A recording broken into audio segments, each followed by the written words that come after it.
Hey y'all, my name's Deb. Welcome to my channel, Backroads Art with Deb. Today, I've packed up some gear. Let's go for a ride and see if we can't find some inspiration.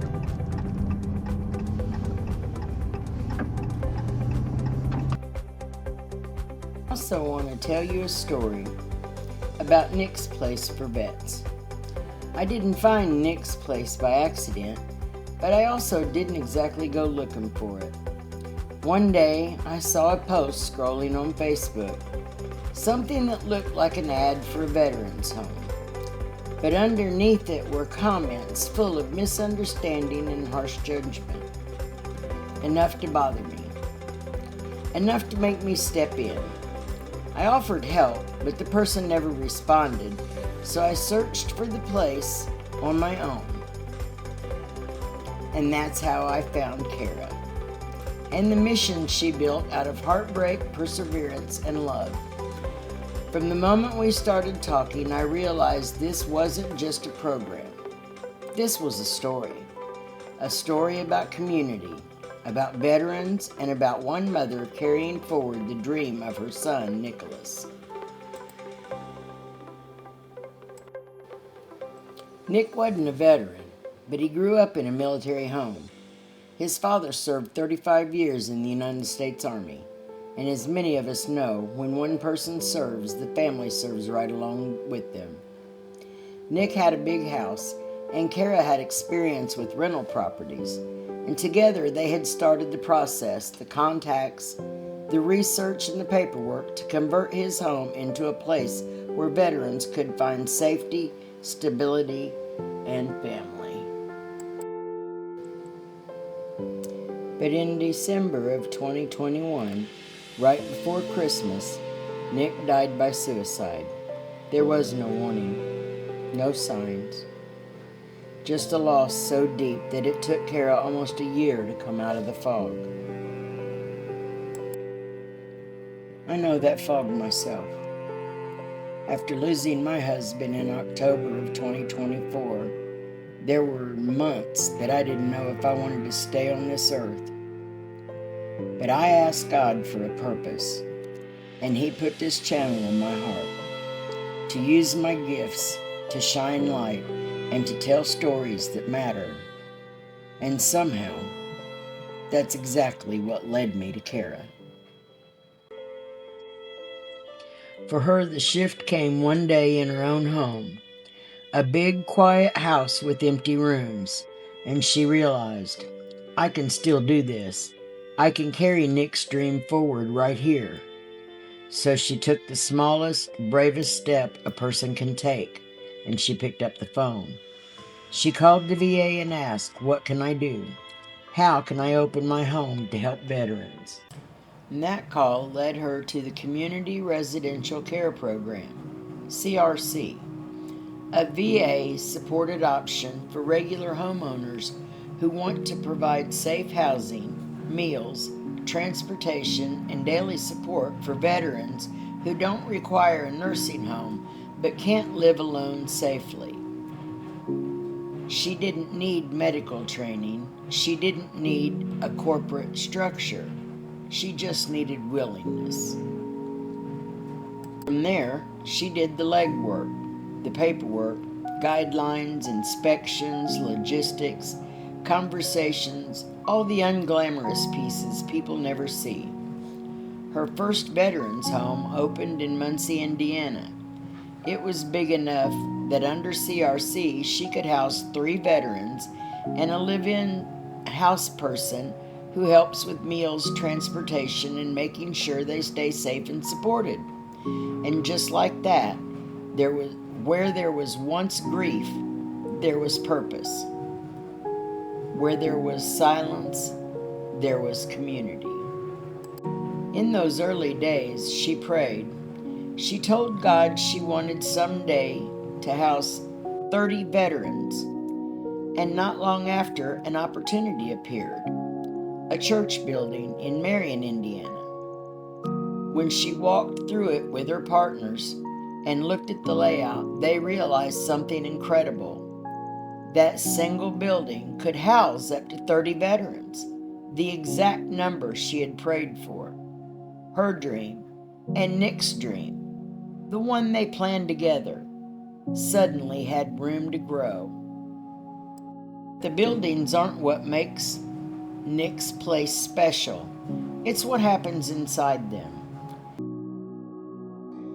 They're just here to kind of see how you're living in the new veterans home. Do you like it? Yes, ma'am. Everybody nice to you and you get to eat? Ma'am. Yes, ma'am. Good. I'm glad you like it. Thank you. Take the Muncie home, for example. One of their veterans, who used a wheelchair, came from the Indiana Veterans Home, a setting where he wasn't allowed to paint or garden. When he moved in, Kara built a raised garden bed so he could wheel around it. She sat outside with him, pouring paints together every few days. The home is still covered in his artwork, a legacy of color from a man who found joy again before passing away last November. There are little moments, too. Moments Kara and Dreama told me about during our conversation. A veteran who smiles because someone brings him a calendar so he can keep track of days. A man who lights up over deviled eggs and homemade beef and noodles. A walk around town where the whole world can see the peace on his face. These are not clients. These are family. Kara visits the homes nearly every day.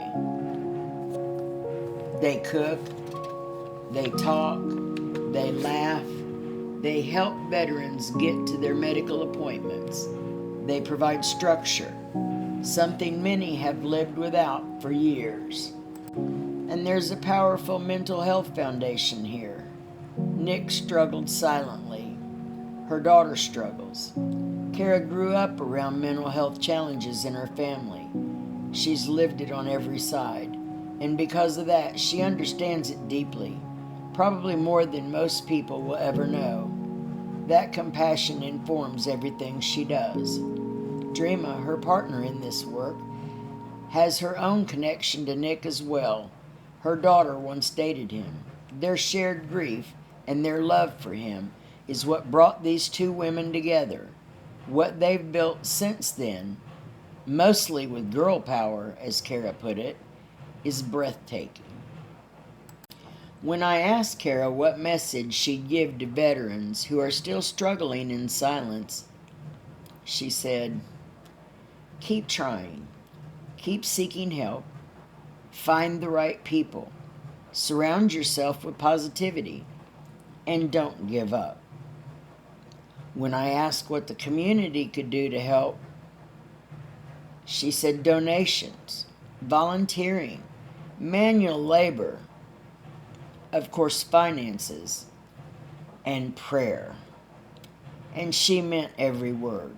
It's been a heavy lift, emotionally, spiritually, and financially, but she's trusting that where the mission is, the support will follow. Near the end of our talk, I asked her something personal. When you look around at what Nick's Place has become, what do you think he would say? She answered without hesitation, "Mom, I'm so proud of you. I felt that deep in my soul." Nick didn't get to see his dream take shape, but I believe he sees it now. And I believe he smiles over every life changed, every meal cooked, every painting hung on the wall, and every veteran who walks through those doors and finally feels like they belong somewhere.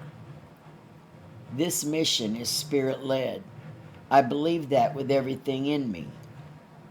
From the moment I saw that Facebook post, to the painting I made, to the timing of our conversation, to this video that you're watching now, it all feels guided. And today, as I post this video to share with the world what I found at Nick's Place, I do so with deep gratitude. Gratitude for Kara and for Dreama, for the veterans they serve, and for the community they're building one step at a time. This is Nick's Place for Vets. A dream born from heartbreak, a legacy carried by love, and a living example of what one person can do when they decide community is not out of reach. I want to thank everyone for watching. See you on the next video. Will be a storm and nights will feel so long, but I will reach for you, Lord, until my fears are gone. Oh, yeah. My hand I know what today will bring, for I don't know your plan, but with a servant's humble heart I will lend a hand. My heart, my everything, for to you they belong. My solemn praise and worship made into a song.